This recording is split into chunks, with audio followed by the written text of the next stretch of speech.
Hello, हमारा आज का क्वेश्चन है log 4/5 with base e plus 1/4 minus 1/2 into 1/4 whole square plus 1/3 into 1/4 whole cube minus 1/4 into 1/4 whole raise to power 4 plus up to so on. इसका answer क्या होगा? हमें ये एक स्टेटमेंट गिवन है। ऑप्शन है इसका 2 into log 4/5 with base e, log 5/4 with base e, C option is 1 and D option is 0। We know we know log we know log 1 plus x, expansion of log 1 plus x क्या होता है हमारे पास? x minus x square upon 2 plus x cube upon 3 minus x raise to power 4 upon 4 plus up to so on like this. log 1 plus x, इसको हम और कैसे लिख सकते हैं? x माइनस 1/2 को अलग कर लो इंटू एक्स स्क्वायर प्लस 1/3 को सेपरेट किया into x cube minus 1/4 into x raise to power 4 plus up to so on. अब अगर हम अपनी स्टेटमेंट को ध्यान से ऑब्जर्व करें, फर्स्ट टर्म को छोड़ दो, फर्स्ट टर्म को छोड़ के बाकी की स्टेटमेंट को यदि हम चेक करें तो चेक करो कि कुछ कुछ मैच हो रहा है हमारे पास log 1 प्लस एक्स की एक्सपेंशन से।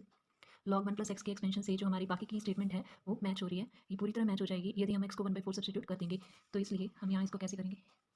log 1 प्लस एक्स की जगह हम क्या सब्स्टिट्यूट कर देंगे? 1 plus 4 is equal to 1/4 minus 1/2 into 1/4 का स्क्वायर प्लस 1/3 इंटू 1/4 का क्यूब। क्योंकि हमने एक्स को क्या लिया 1/4, इसलिए 1/4 का क्यूब माइनस 1/4 ये वाला एज इट इज, एक्स की जगह हम क्या रख रहे हैं 1/4 का power 4 plus up to so.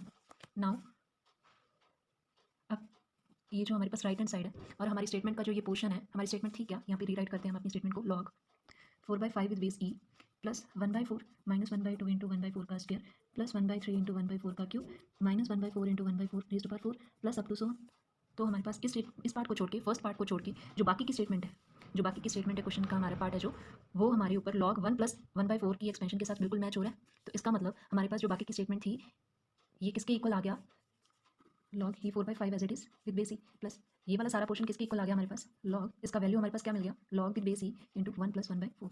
Now we know log a b is equal to log a plus log b. जब हमें कोई बेस नहीं गिवन होता तो हम जनरल में ए ही लेके चलते हैं बेस। ओके, तो हमारे पास अब ये वाली चीज़ हमें गिवन है। यहाँ यदि हम देखें तो हमारे पास ये वाली चीज़ दी हुई है, तो हम इसको इस फॉर्म में लिख सकते हैं। तो ये हमारे पास क्या बन जाएगा? log 4/5 with base e into 1 plus 1/4।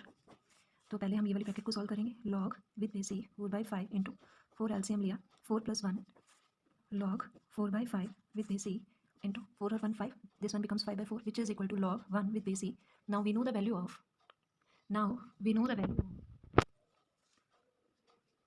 log 1 is equal to 0. log 1 हमारे पास कितना होता है? 0. This is our answer. तो हमारी ऑप्शंस में से D option right option answer आ गया। होप सो आप सभी को अच्छे से समझ आया होगा। कोई भी पार्ट, कोई भी समझ नहीं आया स्टेप क्वेश्चन के अंदर, then you are freely to ask me. You can leave a comment in the comment section. I will try to answer your question. Thank you.